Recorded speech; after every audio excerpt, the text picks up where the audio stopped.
Hello everyone and welcome to the FPL Armband. I'm Chris, Kieran's here too. Hello. You're right, how are you going? How's it Yeah, doing? not too bad. Today Good. obviously we're going to preview Game Week 5. It's a bit of a shorter show than usual, but we're going to do our best to fill in. We've had a busy week this week, so but thanks for tuning in. So we'll talk about the awfulness of Game Week 4 and then have a little pivot and talk about Game Week 5. It was so bad, wasn't it? This past game week. I mean, I didn't do as bad as other non-Haaland-less teams, Yeah. but I've had all red arrows so far this season, so that's been Oh my fun. word, is it? Oh Yeah, I've God. not had a single green yet, so cool.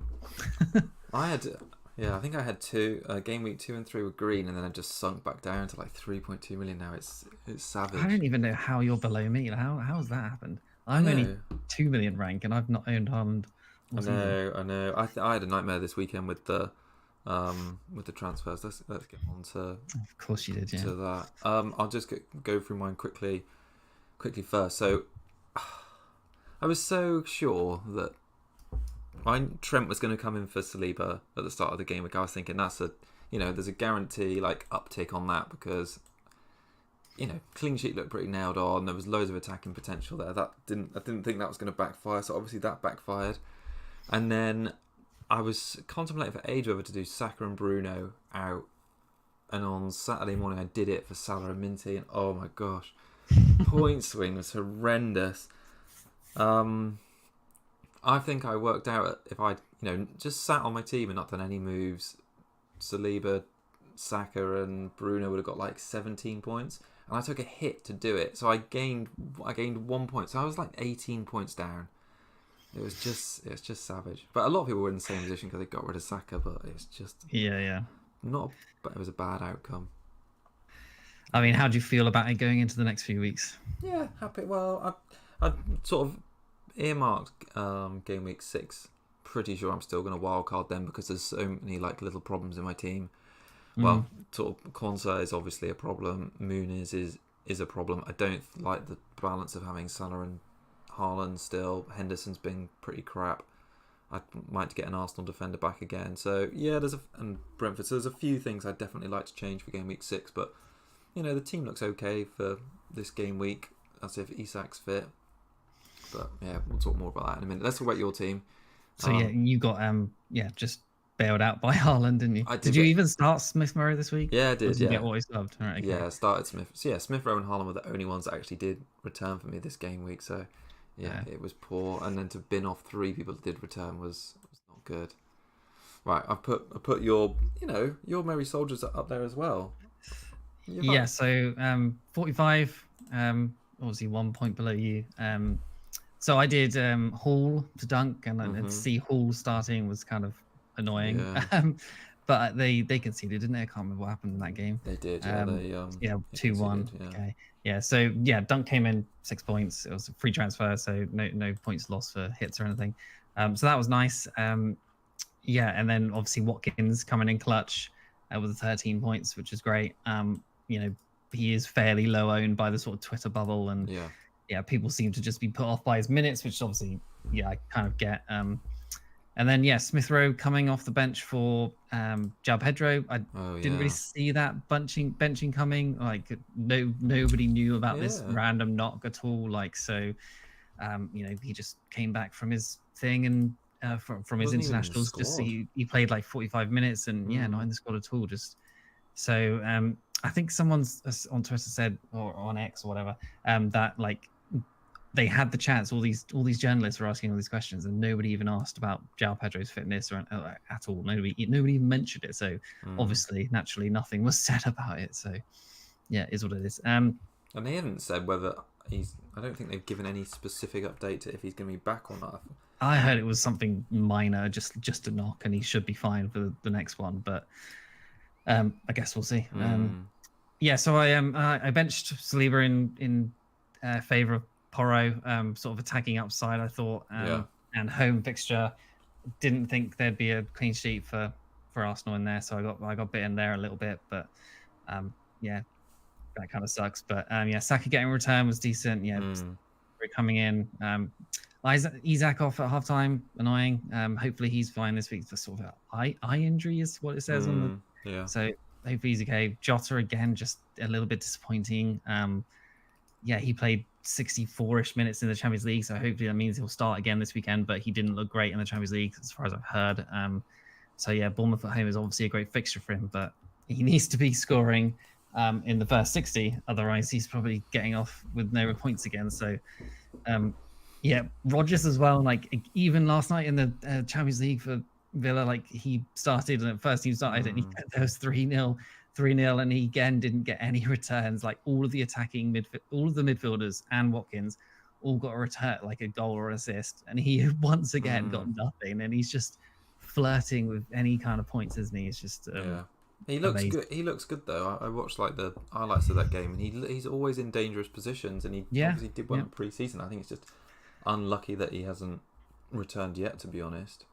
I have just such a quandary of like who to start out, him or Smith Rowe this weekend as well. Like I'm really not sure that he could go either way. Hopefully, well, maybe Isaac will be injured and make a decision a bit easier for you. But yeah, that's it's rough. I'll just bring up some of the numbers from the weekend. I think it was a bit of like a unusual one. I just sorted it by XG.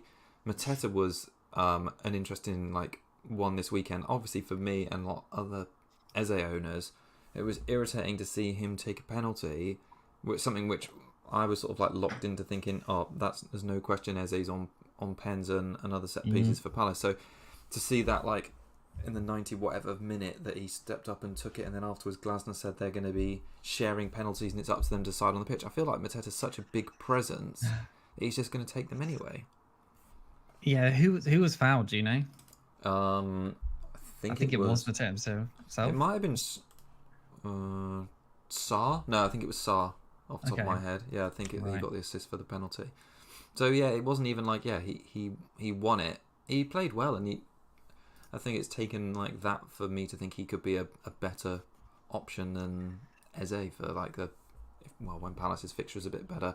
Watkins was right at the top for XG as well at the weekend. 4 big chances was the most of anyone. I'm a bit jealous of not having him and you having him this weekend. So, but I kind of feel like if Isak's out, I do have the money there to go Isak to Watkins. So you're not really worried about his minutes.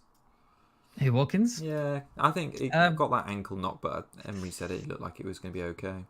Yeah. Yeah, the John Duran thing is there. Like he is, like but he did play 83 minutes in the Premier League this weekend. So, his minutes in the Premier League are at least sort of trending upwards. He looks like a beast, doesn't he? That goal he scored like at the weekend. Yeah, that was incredible. Yeah, that was amazing. And that goal he scored last night that got ruled out was a cracking finish as well. Yeah, so maybe they'll get them starting together at some point, but I don't ever see Watkins getting dropped for him. Like that just doesn't seem to be a thing. Like he's come in and scored 2 goals like when he's obviously starting, and he's just providing more assurance to Emery that he's the nailed on starter. So if they can find a way to play them both, then great. But is Duran going to be as good from the start in games? Maybe I would say probably not. But yeah, so. But yeah, I think I'm fine with his minutes as long as that ankle thing in the Champions League was not an issue. Like Wolves at home, absolutely great fixture, isn't it? So it's really good. And yeah, I think at the moment I'll be playing Rodgers ahead of Smith Rowe because Smith Rowe's got Newcastle at home, which doesn't sound too bad either. But Rodgers, surely this week he's going to get something like, he's going to be a bit of a troll, isn't he? But yeah, liking Watkins at the moment. I think he's obviously a good transfer in for most people, I think. Yeah, definitely. And looking at some of the other numbers, I was thinking about like as soon as Muniz was dropped to the bench, and then last night it looks like he's definitely not first choice now because he played like in their B team, and I think he picked up a knock at the end. So he's just been like tragically woeful for me. And you were right that you said he just wasn't up to it, and it was this like purple patch, and yeah, it was in the. Yeah, I'm so happy I avoided him because I was so close to doing it, and I just went for that João Pedro instead, and just obviously João Pedro didn't play this week, but he's been way up compared to Muniz. I don't think Muniz has got any returns, has he? Not even no, he hasn't got a single return in like the he should on paper have had like 2 of the easiest fixtures in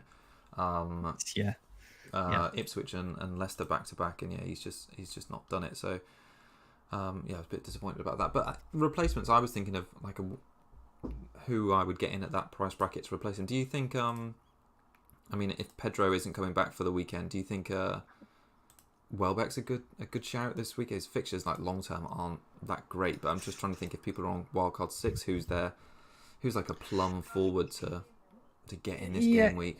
Yeah, he could be, but we did just see Liverpool blank against Nottingham Forest, so the Forest fixture is probably not as juicy as we maybe think it was.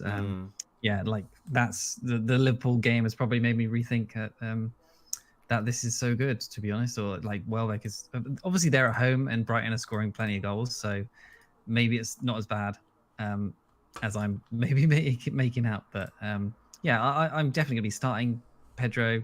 I'm hoping he's fit. But Welbeck, I'm not sure. Minte should do fine. His numbers from that game were so awful. I just didn't give me with any confidence. Maybe that Brighton were pretty stifled. Like he had an XG of 0.0 and an XA of 0.2, and he only got like 70 minutes. I mean, I was expecting 70 minutes, but yeah, it wasn't. I was expecting a little higher on both of those numbers. Yeah, I think if you haven't gone Welbeck already, I think you just don't bother now, to be honest. No, I know. I think their fixtures turn quite quickly after this. I just had a quick look. So after Forest, Chelsea, Spurs, Newcastle, and then Wolves, Liverpool, and City. So yeah, the next run. And also, if you can't. I personally don't mind Chelsea and Spurs. Like they're fine because they're both not great defensively. And then Newcastle, is be tough, I think. But then Wolves at home, But after, I just think Brighton are probably going to score against most teams, and Pedro and Minte, you'd assume, and Welbeck probably will be involved. So I don't know. It's this fixture is a little bit like just worrying because of what Liverpool did against them. And also while we're still on strikers, Wissa was someone who I was looking at for game week 6. Obviously got this ankle knock, and he'd been having like a great start. So he's 28 points in the first 4 game weeks, and he obviously scored against City and highest XG of any like forward under like that 6.5 price bracket. To have him not in the game is going to create a lot of opportunity. I was quite interested in Vardy as a pick this game week, thinking I know 1 week punts aren't really a thing before wildcard, but I just didn't like the idea of Muniz potentially having a price drop or just getting some skin in a different game. But the fact that Vardy's only had like 3 shots in the box this season and he scored them all just makes me think like how sustainable is that even against a very bad Everton side. So yeah, I was interested in Vardy for a matter of about a minute. I mean, Vardy's goal scoring record in the Premier League is top tier, to be honest. Like whenever he has actually played, like he's just gets tons of goals, like 21, 22, 15 goals, 3 assists, 20, 21 got 15 goals, 14 assists, like 19, 20 got 23 goals, 7 like before that 18 goals, 20 goals before that, 13 goals, then 24 goals. Like so every season he's actually in the Prem, like he scores. Like, so I mean, obviously he's old now, but like form so far says he's just like if he gets the chances, he'll probably finish them. Yeah, I didn't expect him to come back and be like. I mean, I know it's only 4 game sample size. I didn't expect him to come back into the league and be as, I don't know, as reliable as he has been. I mean, 2 90 minutes in the last 2, and I expect that he'll start to play more 90s. I think he played less at the start of the season because he didn't get much preseason, but yeah, he surprised me in the fact that he's looking so nailed on. I think, was it Paxton Daka's meant to be like his injured long-term replacement, but yeah, he's injured and he's obviously in place over Edward, so yeah, What's Leicester's like XG as a team? It's probably pretty low, right?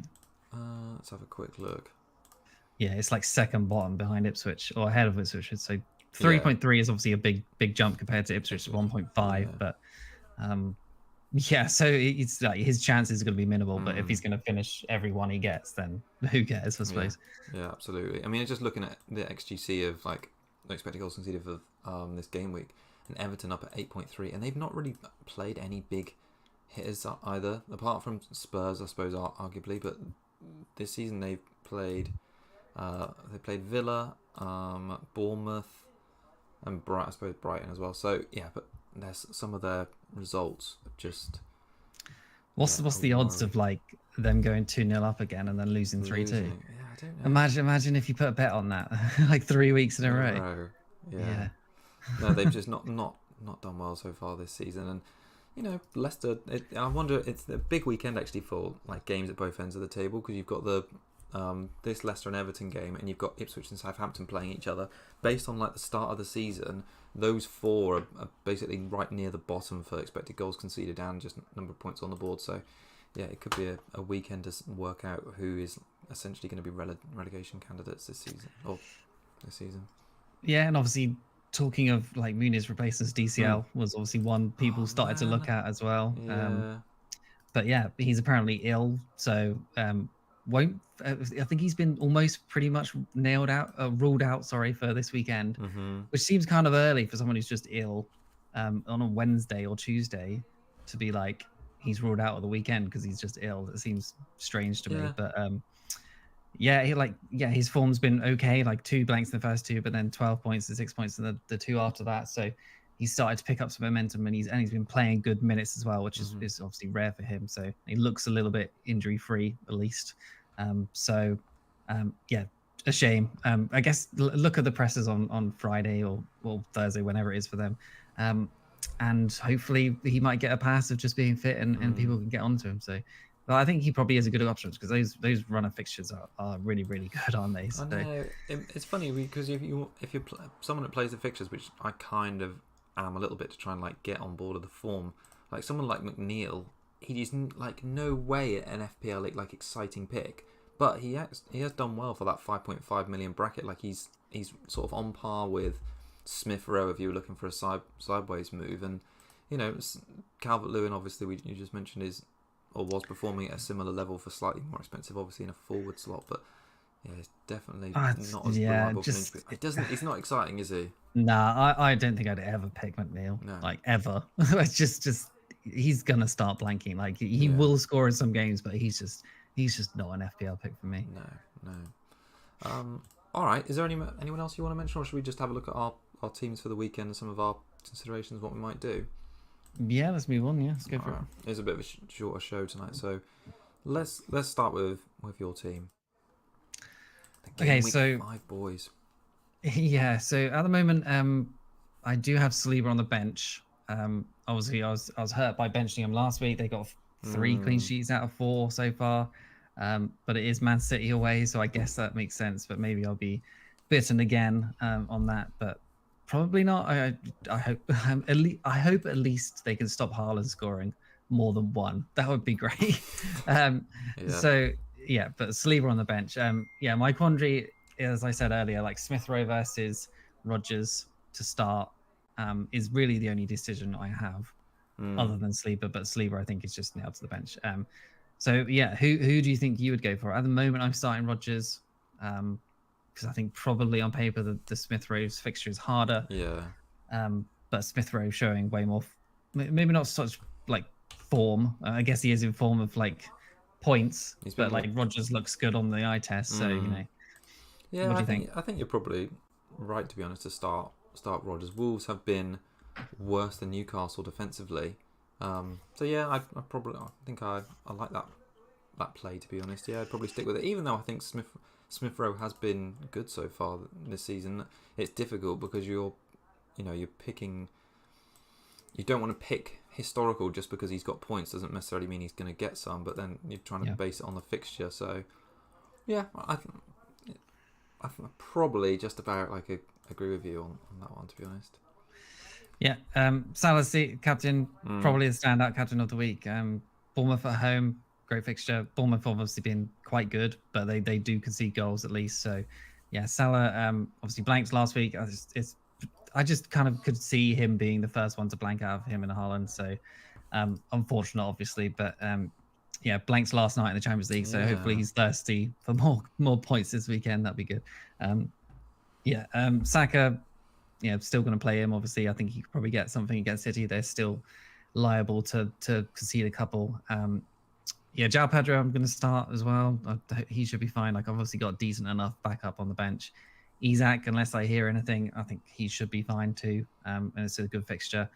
Hoping for points from Trent. Porro has a decent enough fixture, but I think Brentford will probably score. Yeah, I agree. And then, Dunk at home to Forest, I think is pretty good. Forest don't look that good attacking, and Brighton have looked better defensively. So, I think on paper my team looks quite good. Hopefully this could be one week where I don't have to worry about Haaland. Yeah, no, I think you're right. It's definitely one week you don't have to worry about Haaland. I think with the double Villa, double Liverpool, and Pedro, I think you're pretty prime there if they have big games.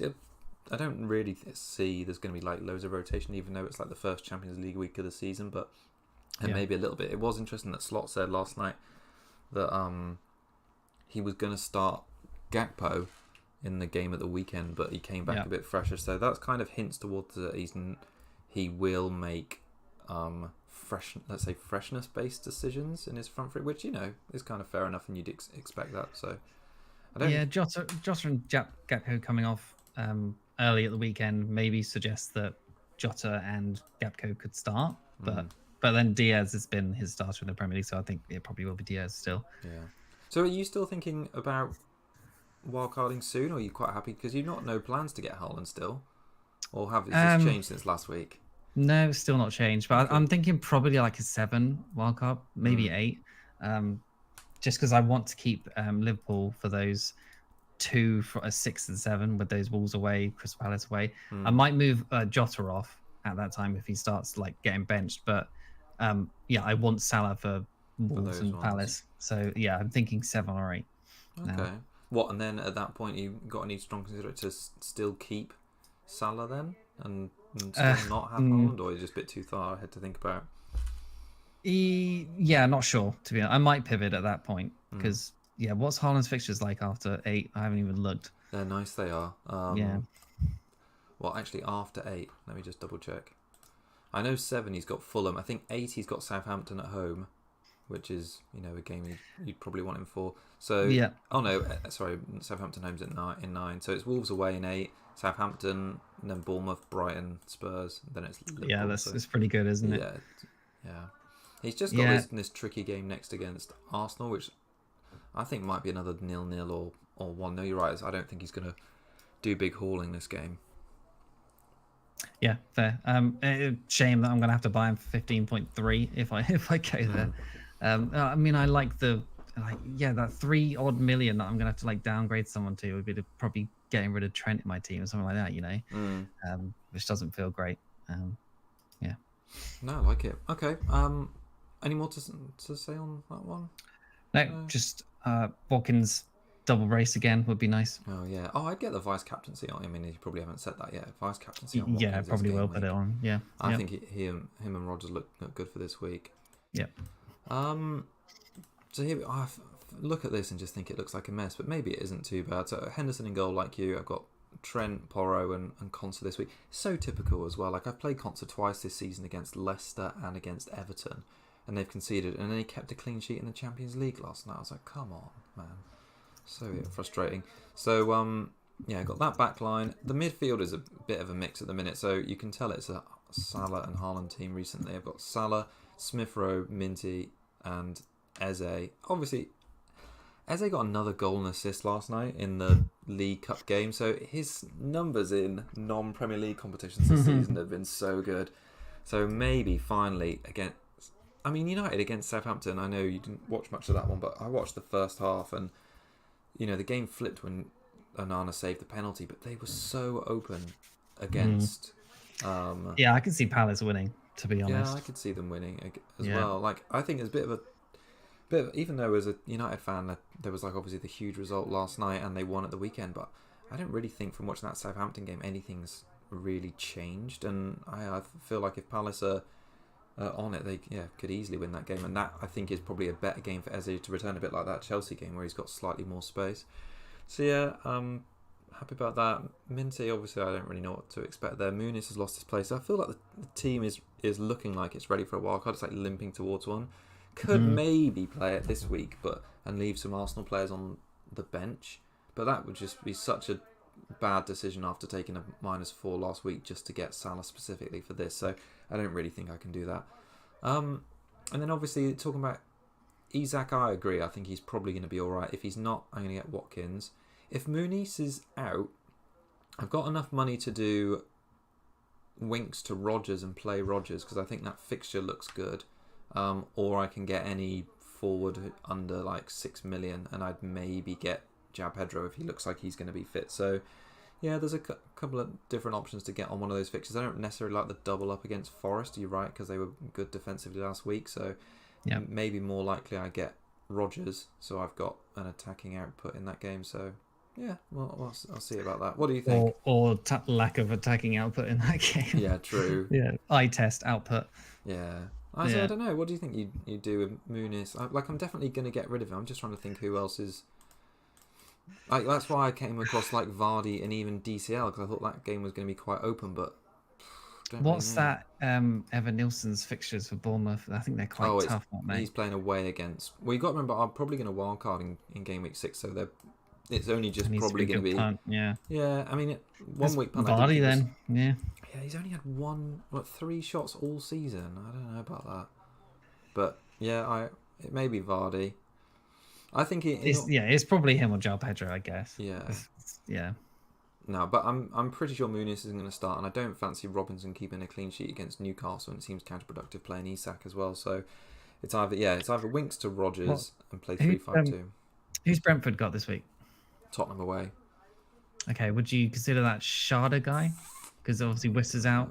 I don't know if he's a forward in the game. Not actually sure. Maybe. He's down as a midfielder, 5.4. Yeah. It's a shame. Yeah, no, probably not, to be honest. But he's someone I can't get to. I can basically get to Rodgers from Winks. I think I've got 0.6. And that's Jackson, could you get there? Jackson, what, Chelsea? Jackson? Yeah. No, I think he's 7.5. Is he that expensive? Yeah, I think he is. Yeah, 7.6 actually. Wow. Okay. Yeah. So. Yeah, options are pretty limited, but yeah. I don't know. Chris Wood, obviously he's got Liverpool. Yeah. No, he's got Nketiah. Nketiah, maybe then it's double Palace attack, and they've not been like. Yeah. So yeah, I know it's choosing from like a shower of shit basically. So it's either pick Vardy, who hasn't got like great underlying data against a bad Everton, and rely on him getting one shot and scoring and getting 9 points, or get Rodgers, be frustrated for an hour and get 2 or 3 points. Yeah, Tsar in the chat put Carvalho punt. I'm not sure he's a forward either, is he? I don't think he is. He scored. I know he did well in the. I think he did well in the League Cup last night. I think he got a goal and 2 assists. 2 assists, yeah. Let me double check. Carvalho, no, he's a mid. He's 4.8, and he's only got a few minutes. He will be a great option once he starts to actually play in the Prem. Yeah, because he is a good player. I do quite like that shout, but I think I'll definitely know more for. I kind of want another week, even though I'm expecting like another red arrow. I kind of think another week of just getting a few more minutes, ideas, maybe some penalty takers. I don't know. We'll see. Yeah, Winks to Carvalho if looks like he's gonna start, and just drop Muniz to the bench. Could be okay. Yeah, I think it will probably go that way. So yeah. Probably, but and obviously captaincy this week's probably quite easy. I got Salah to captain him this week, while Holland has this difficult away game. I think that's pretty straightforward, isn't it, this week? Yeah, I think it's going to be one of those weeks where like the template bounces back about a little bit. Like most sort of good players, I think could get some returns. And, last week was a bit of a drab one, but this week I feel like it's just going to come back, and Trent's going to get his first attack and return, and yeah, everyone will be happy this week. No, I kind of feel like that happens sometimes after the international break. Like there's some funny results because they've been away so long. It's just so good. Like I can't believe already in game week 4, 18 points down off it. A hit gone wrong. It's just, and when the hit includes Trent and Salah as well, I was just thinking it's never going to not come in. Oh. Yeah. Hopefully the guys on a YouTube channel can get into the 1 million ranks at least sometime too. That'd be nice. Harry in the chat said, not just us. He's got 40 points and down 3.7 million as well. So he's going to keep plugging away. But yeah, I feel like it's been a tough start. And then I was having a look at like some of the, I think FPL Focal maybe put on Twitter, like one of the people that's like 11th in the world made no transfers, and the team's like fairly template. And you just think, oh god. Anyway, he must have Haaland. Does he have both? Yeah, must have both. I think he has just Haaland. Okay. He's just Haaland. He's probably got Diaz in there or something. Yeah, did have Diaz, and then is it Diaz was the only other, and Colwill maybe were the only other template picks. Okay. But yeah, it made me think, blimey, there's quite like a template team, and he's doing so well with no transfers. I think he's 11th in the world. Yeah, Manu Pork Jobs. He's got a big at the back. Gabriel, Trent, Porro, and Raya. Okay, yeah, a lot of people have done well with Raya, haven't they? People who wildcard in game week 4 or 3 all picked Raya, and they've been doing well on him. His ownership is so high for a goalkeeper. Yeah, this season. Cool. Yeah, like Sanchez at Chelsea could start to be an okay because obviously, West Ham away, Brighton at home, Forest at home, next 3, Liverpool after that, but then and Newcastle and United and Arsenal after that. So that 4 doesn't look great, but maybe saves and stuff like that. So might come in. Yeah. Yeah, absolutely. All right. Is there any more to add tonight? I don't think so. Cool. Yeah, just Salah returns. That'd be great. Yeah, exactly. I want big Salah returns and smallish Haaland returns. What do you think the score in that game is going to be? Which one? The Arsenal City? Yeah, Arsenal City game. Yeah. I think both teams score, so like a 2-1 City maybe. Yeah. Okay. Yeah. A bit more. I hope probably Haaland bracing it. To be honest, he was really poor against Arsenal last season at the Etihad. It wasn't 0-0, wasn't it? I would think surely like Saliba and Gabriel tag team can wipe sort of best him. Yeah. Yeah. Now I hope it's not boring though. I feel like last season's game at the Etihad was boring, but I think it's incentive for City to go for it because Arsenal have already dropped points. And they play Thursday. Doesn't that suck? They play Thursday evening away, and City play tonight at home in the Champions League. I feel like that's an unfair advantage as well. Indeed. Anyway, all right, cool. Yeah, we'll be back next week. Thanks everyone for joining us. This short show. We'll be back next week with a slightly longer one. Yeah, thanks all.